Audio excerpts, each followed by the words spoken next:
இன்றே டவுன்லோட் செய்து உங்கள் ஃபேவரட் ஷோக்களை என்ஜாய் பண்ணுங்க.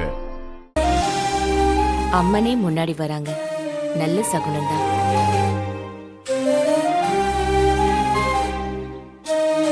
நீ அம்மா என் பொண்ணு கூடவே இருந்து அவளை நல்லபடியா பாத்துக்கணும்.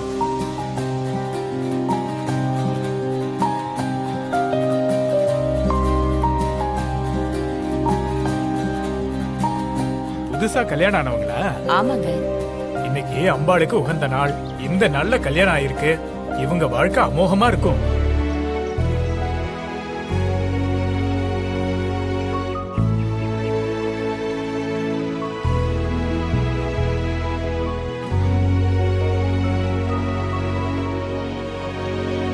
கல்யாணம் முடிஞ்சு கோயிலுக்கு போறது வழக்கம். இங்க அம்மனே தேடி வந்து ஆசீர்வாதம் பண்ண மாதிரி இருந்துச்சு. எனக்கும் அப்படிதாங்க தோணுச்சு. ஜீவா, உனக்கு கல்யாணம் ஆயிடுச்சா? பார்த்தா தெரியல, மாலை எல்லாம் போட்டுக்கோம்ல. பொண்ணு சூப்பரா இருக்கு. ஆமால்ல. டேய் போங்கடா, போய் விளையாடுறத விட்டுட்டு நேரங்காலம் தெரியாம. எங்க பாட்டி வேற வீட்டுக்கு வரக்கூடாதுன்னு சொல்லிட்டு போனாங்க. அப்ப கோவத்துல சொல்லிருப்பாங்க. அவங்க கோவம் லேசுல குறையாதே.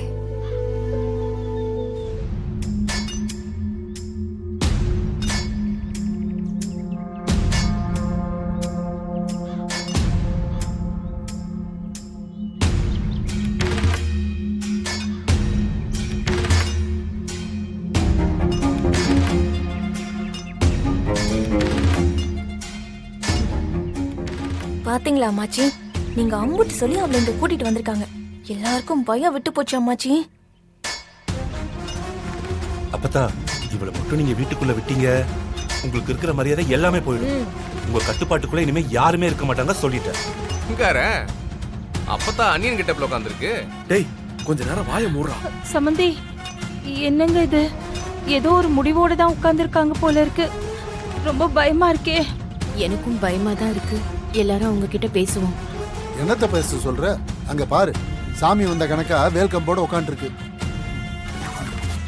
எல்லாத்துக்குமே பயந்துட்டு இருந்தா எப்படி? உங்க அம்மா நீங்க சொன்னா சொன்னா கேட்டுருவாங்களாக்கும். இத்தனை வருஷம் என்ன கண்ணையும் காதையும் மூடிக்கிட்டா இருந்த?